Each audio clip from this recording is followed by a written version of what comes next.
Students, आज हम discuss करने वाले हैं स्वतंत्रता प्राप्ति के समय भारतीय अर्थव्यवस्था का नेक्स्ट पार्ट, जिसके अंदर आज हम डिस्कस करेंगे कि उस समय हमारी जो आधारभूत संरचना थी, जिसे हम इंफ्रास्ट्रक्चर ही बोलते हैं, वो कैसी थी। उसके बाद ये भी हम डिस्कस करेंगे कि प्राथमिक क्षेत्र, द्वितीयक क्षेत्र और तृतीयक क्षेत्र में कितने लोग लगे हुए थे। तो सबसे पहले अगर आपसे मैं बात करूं तो एक सबसे पहला जो टॉपिक इसके अंदर हम डिस्कस करेंगे बेटा, वो डिस्कस करेंगे कि उस समय आधारभूत संरचना क्या थी। देखिए, सबसे पहले अगर मैं बोल लूं आपसे आधारिक संरचना क्या होता है, आधारिक संरचना, तो बेटा आधारिक संरचना के अंदर इंग्लिश में तो उसे इंफ्रास्ट्रक्चर कहते हैं। इसमें आर्थिक और सामाजिक दोनों चीज आ गई। आर्थिक के अंदर आपकी बिल्डिंग्स आ गई, आपके ट्रांसपोर्ट आ गया, आपकी बैंकिंग आ गई, आपके रेलवे आ गया, आपका पोर्ट आ गए, बंदरगाह आ गई। और अगर मैं सामाजिक की बात करूं तो इसमें आपके स्कूल, हॉस्पिटल, ये सब आ गए। तो उस टाइम दोनों ही ये कहते बिलो थे या कह लो कम थे।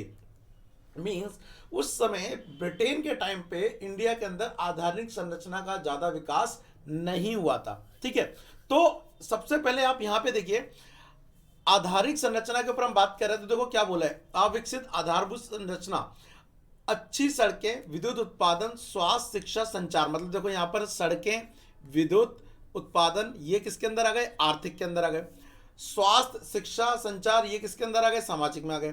का क्या था, अभाव था। अभाव का मतलब होता है बेटा किसी चीज की क्या होना, कमी होना। ठीक है, यद्यपि अंग्रेज प्रशासकों जो थे द्वारा आधारभूत ढांचे का विकास के लिए प्रयास किए गए, लेकिन उन्होंने तब भी कुछ चीजों को विकास किया। लेकिन वो विकास क्या उन्होंने भारत के लिए किया था, नहीं। उन्होंने रेलवे का निर्माण किया। भारत में रेलवे, आपको पता है भारत में रेलवे कब आई थी जी, भारत में जो रेलवे आई थी वो आई थी कब, 80-50 में। ठीक है, वो भारत में रेलवे लेके आए। उनके रेलवे लाने की कारण ये नहीं था कि भारत का डेवलपमेंट करना चाहते, वो रेलवे लाने के लिए इसलिए लाना चाहते था कि जो वो यूक्रेन बोलो, जो वो ब्रिटेन से सामान ला रहे हैं उसको पूरे इंडिया में फैला सके।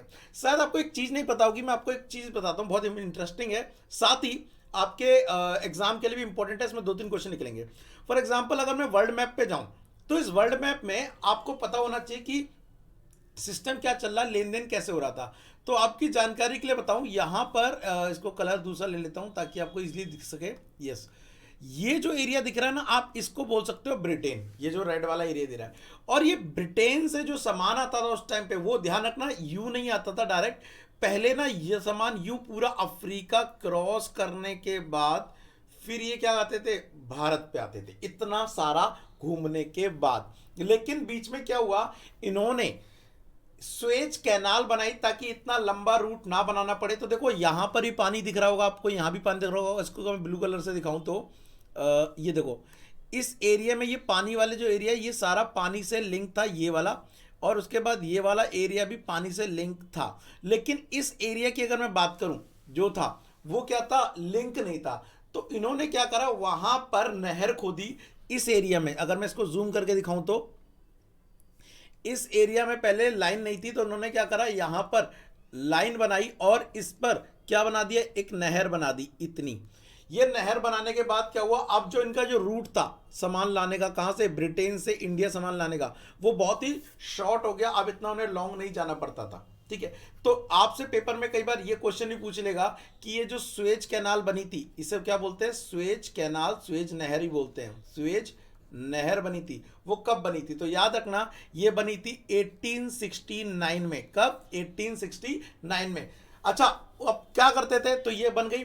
अब ये स्वेज कैनाल या स्वेज नहर के थ्रू यहां पे सामान पहुंचा देते थे, और फिर उन्होंने इंडिया के अंदर क्या कर दिया, सामान तो यहां तक उन्होंने पहुंचा लिया, किसके थ्रू, अपनी शिप के थ्रू। लेकिन अगर जब बात कर रहे थे किस चीज की, पूरे इंडिया में सामान फैलाने की, तो अभी इनका जो सामान चला था वो भारत के इन्हीं कोनों पे बिकता था, मतलब पोर्ट पर, बंदरगाह पे। लेकिन बाद में उन्होंने रेलवे लाके उस सामान को पूरे इंडिया में क्या कर दिया, रेलवे के थ्रू फैला दिया। और जहां जहां पर भी हस्तशिल्प काम का बचा भी था, वहां से भी इन्होंने क्या कर दिया, खत्म कर दिया। तो ये कुछ मोटा मोटा इस तरह से उन्होंने इंडिया के कह लो व्यापार को डिस्ट्रॉय किया, और इस तरह से ब्रिटेन का भारत से व्यापार चलता था। मोटा मोटा समझ आया होगा आपको, है ना। चलिए टॉपिक पे लौटते हैं वापस। तो आपको रेलवे भी पता पड़ गई, साथ ही साथ पता पड़ गया स्वेज कैनाल कब बनी थी, 1869 में। एग्जाम्पल आ सकता है। तो उन्होंने क्या विकसित किया था जी? उन्होंने देश के अंदर सड़कें विकसित करी थी लेकिन अपने लिए, उन्होंने देश में रेलवे विकसित करी थी लेकिन अपने लिए, उन्होंने बंदरगाहें जहाँ पे पानी वाले जहाज रुकते हैं वो विकसित की थी अपने लिए, उन्होंने जल यातायात और डाक तार ये करे थे अपने लिए। ताकि डाक और तार क्यों करे? ताकि एक देश में, इतना बड़ा देश था, एडमिनिस्ट्रेशन करने के लिए, ये पता लगाने के लिए उधर पे क्या चल रहा है, इधर पे क्या चल रहा है, मान लो पंजाब में कुछ और चल रहा है, ठीक है, वही केरला साइड कुछ और चल रहा है, तो इतना दूरी से कैसे पता लगाएंगे? तो उसके लिए उन्होंने क्या करा? डाक और तार की व्यवस्था बनाई। लेकिन इनका उद्देश्य आम जनता को सुविधाएं देना नहीं था, बल्कि साम्राज्यवादी प्रशासन के हित में था, मतलब वो अपने साम्राज्यवाद को फैलाना चाहते थे। तो यस, विकास तो हुआ, विच मीन्स उन्होंने कुछ आधारिक संरचना का विकास किया, लेकिन भारत के को बढ़ावा देने के लिए नहीं, अपने को बढ़ावा देने के लिए। ठीक है, ये पॉइंट याद रख लेना। इसके बाद नेक्स्ट पॉइंट डिस्कस करेंगे, वो है प्राथमिक कृषि क्षेत्र का में अधिक निर्भरता। नॉर्मली यहाँ ये कहना चाह रहा है कि ऑक्यूपेशनल स्ट्रक्चर की बात हो रही है या फिर कह लो कार्यबल की बात हो रही है। कार्यबल मतलब लोग कहाँ पे लगे हुए हैं। तो आप सभी को पता है 3 क्षेत्र होते हैं काम करने वाले। पहला कौन सा होता है? प्राथमिक क्षेत्र होता है, पहला होता है प्राथमिक क्षेत्र। दूसरा कौन सा होता है? द्वितीयक क्षेत्र होता है, ठीक है। और तीसरा कौन सा होता है? तृतीयक क्षेत्र होता है। तो इन तीनों क्षेत्र में जो भारत सबसे ज्यादा डिपेंड था बेटा, जो भारत सबसे ज्यादा डिपेंड था वो किसके ऊपर था? प्राथमिक क्षेत्र के ऊपर ज्यादा डिपेंड था। तो देखो यहाँ पे क्या बोला है, कार्यबल का अधिकतम, ये कब की बात हो रही है? 1947 के अराउंड की बात हो रही है, मतलब आजादी के टाइम की। कार्यबल का अधिकतम भाग 72% लोग किसमें लगे होते हैं? कृषि संबंधित कार्यों में लगे हुए थे। और इसके अलावा अगर हम बात करें द्वितीय क्षेत्र में, जहां पे उत्पादन होता है या कह लो विनिर्माण होता है, वहां पर केवल 10% लोग, मैंने बताया ना एक कंपनी खुली थी प्राइवेट, तो टिस्को, वो भी 1907 में। अदरवाइज दूर दूर तक कोई बड़ी कंपनी नहीं थी या कोई बड़ी इंडस्ट्री नहीं थी, केवल रेलवे या फिर पोर्ट, ये सब था बस। कोई आज के टाइम में तो इंडिया में तब भी कई सारी फैक्ट्री है, बट उस टाइम पे नहीं थी। और सेवा क्षेत्र में कितना लगा होता है? 18%। तो अगर आपसे पेपर में पूछ ले कि ज्यादातर लोग किसमें लगे हुए थे, जी वो लगे हुए थे आपके कृषि क्षेत्र में। अब आता है, अंग्रेजों ने इंडिया पर इतने सारे सितम करे, क्या अंग्रेजों ने भारत में कुछ अच्छा भी किया था या सब बेकार ही किया था? तो भारत में अंग्रेजों ने कुछ अच्छा भी किया था, जिसको हम डिस्कस करने वाले यहाँ पर। सबसे पहले बात करते हैं ब्रिटिश शासन या अंग्रेजी शासन के भारतीय अर्थव्यवस्था पे कौन से प्रभाव? सकारात्मक प्रभाव। तो सकारात्मक प्रभाव में क्या था बेटा, वो देख लेते हैं। सकारात्मक प्रभाव में सबसे पहला था, उन्होंने भारत में क्या करा? यातायात की सुविधाओं में वृद्धि करी। यातायात की सुविधाओं में वृद्धि का मतलब है वो भारत में सड़कें उन्होंने ठीक करी, रेलवे ठीक करी। अलग बात है उन्होंने अपने लिए की थी, लेकिन जब जाएंगे फ्रीडम के बाद अपने देश, तो पटरियां उखाड़ के थोड़ी ना ले जाएंगे, समझ रहे हो? तो वो हमारे देश में रह गई, तो इससे हमारे यातायात की क्या हो गई? सुविधाएं बढ़ गई। दूसरा, उन्होंने पानी वाले जहाज रुकने के लिए, सामान को लोड अनलोड करने के लिए क्या बनाई? पोर्ट बनाए, बोले तो बंदरगाह बनाई, ये भी था। उन्होंने इंडिया के अंदर डाक तार की सुविधाएं लाए, अपने लाए थे, लेकिन हमारा ही फायदा हो गया। देश में आर्थिक एवं राजनीति का एकीकरण हुआ। होता क्या था, अंग्रेजों के आने से पहले क्या होता था, पूरा देश कई राजाओं, महाराजाओं, नवाबों में बटा हुआ था। कोई इधर का राजा है तो कोई वहीं का राजा है तो कहीं का राजा है। अंग्रेज जब आए ना, तो उन्होंने क्या करा, कहा कि तुम राजाओं की नहीं चलेगी, सारा हम संभालेंगे। तो उन्होंने सबसे जमीन, सबसे उनका एरिया एक्वायर करके वो खुद लगने लग गए, या खुद उस पर राज करने लग गए।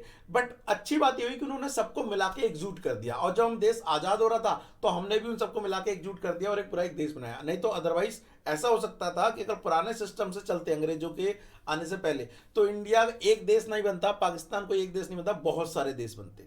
ठीक है, ओके। दूसरा, भारत में अंग्रेजों के आने से पहले क्या होता था, हर राजा अपनी मोहर, हर राजा अपनी ही करेंसी निकाल देता था, अपने चित्र बनवाता था या फिर कुछ भी प्रिंट करवा देता था, सोने चांदी या तांबे के। अंग्रेजों के आने से ये बैंकिंग और मौद्रिक व्यवस्था में भी क्या हुआ? सुधार हुआ। नोट नाम की चीज आई, करेंसी नाम की चीज आई। ठीक है, ये अच्छी बातें थी। लेकिन अंग्रेजों ने बुरे भी प्रभाव भी डालते भारत पे। बुरे प्रभाव हम पढ़ चुके पीछे, बट तभी इन शॉर्ट थोड़ा थोड़ा बता दूं क्या होता है। तो अंग्रेजी शासन के कुछ बुरे प्रभाव ये था, उन्होंने हमारे हस्तशिल्प कला का तो पूरी तरह से पतन कर दिया, जो विदेशों में बड़े स्तर पर क्या थी? फेमस थी, है ना। भारत को केवल क्या बना के छोड़ा? एक निर्यातक देश बना के छोड़ा, जो कि अच्छी बात थी, लेकिन कच्चे माल का। अगर तैयार माल का निर्यातक बनाते, यहाँ पे फैक्ट्री खुलती, तो शायद देश आज कहीं और होता। और हमारे को तैयार माल का आयातक बनाया, जो भारत दूसरे देशों से तैयार माल को खरीदता था। नेक्स्ट, विदेशी व्यापार पर ब्रिटेन का एकाधिकार नियंत्रण। हमारे जो भी विदेशी व्यापार होता था, भारत के लोग विदेशों में बेचते थे, उनको पूरा का पूरा नियंत्रण किसका हो गया? ब्रिटेन का हो गया, एक ये भी समस्या था। और व्यवसायीकरण का दबाव, हम व्यवसायीकरण करना चाहते थे कृषि का, लेकिन जबरदस्ती का नहीं, दबाव वाला नहीं। हम गेहूं का करना चाहते थे, हम चावल का करना चाहते थे व्यवसायीकरण, लेकिन उन्होंने किसका कराया, उन्होंने नील का करवाया। तो ये एक क्या थी, समस्या थी। तो बच्चा लोग ये कुछ इस तरह के क्वेश्चन थे या इस तरह के टॉपिक थे जिसमें ये हमारा टॉपिक क्या हो रहा है, कवर हो रहा है। वेल इससे रिलेटेड अगर मुझे लगे कुछ इंपॉर्टेंट क्वेश्चन भी डिस्कस करने हैं तो इस चैप्टर के डिस्कस करूंगा। अदरवाइज इसके बाद जो चालू होगा वो हमारा नेक्स्ट चैप्टर चालू होगा। अगर आपको लग रहा है कि आपको इसने टॉपिक में कोई डाउट्स है तो मुझे कमेंट करके एक बार बता दो, ताकि मैं उसके ऊपर कमेंट का रिप्लाई करके आपको बता दूं कि इसकी प्रॉब्लम का सॉल्यूशन क्या होगा। अदरवाइज वीडियो अच्छी लग रही है, चाहते हो ऐसे और वीडियो बनाते रहो, तो एक काम करना पड़ेगा, जस्ट इंस्टाग्राम पे जाओ, फॉलो कर लो, क्योंकि जब भी कोई वीडियो आएगी या जब भी कुछ सजेशन होता है तो वो यहाँ पे रिप्लाई करता हूँ, विच मीन्स आप यहाँ पर करेंगे तो यहाँ पर डिटेल में मेरे साथ डिस्कस कर सकते हैं कि क्या करना है। ये जितने भी बच्चे हैं वो सारे उनके साथ चैट होती रहती है कि हाँ सर ये करना है वो करना है, उस हिसाब से। अदरवाइज आप मुझे इस नंबर पे क्या कर लीजिए, व्हाट्सएप कर लीजिए। आप में से कई कह रहे हैं सर मुझे नोट्स चाहिए, तो नोट्स के लिए इस वेबसाइट पे चले जाओ, क्लिक कर लेना, यहाँ पे जाके इस पर क्लिक करोगे जाकर तो आप वेबसाइट पे चले जाओगे, वहाँ पे आपको उसके क्या मिल जाएंगे, नोट्स मिल जाएंगे। उम्मीद है आपको आज का सेशन समझ आएगा, और कोई समस्या होगी तो कमेंट कर दोगे। अदरवाइज एक चीज़ चाहता हूँ आपसे, इस वीडियो को शेयर कर दो बस, किसके, अपने स्कूल मेट्स के साथ, क्लासमेट्स के साथ। जस्ट बिकॉज इंग्लिश का मीडियम का कंटेंट हर कोई बना रहा है, हिंदी का कोई नहीं बना रहा है। थोड़ा सपोर्ट करोगे तो मेरी भी मोटिवेशन बढ़ जाएगा, 4 नहीं 10 वीडियो बना के दूंगा तुम्हें। ठीक है, चलो आज के लिए इतने ही, मिलते हैं नेक्स्ट पार्ट में, तब तक के लिए thank you, tata and bye bye.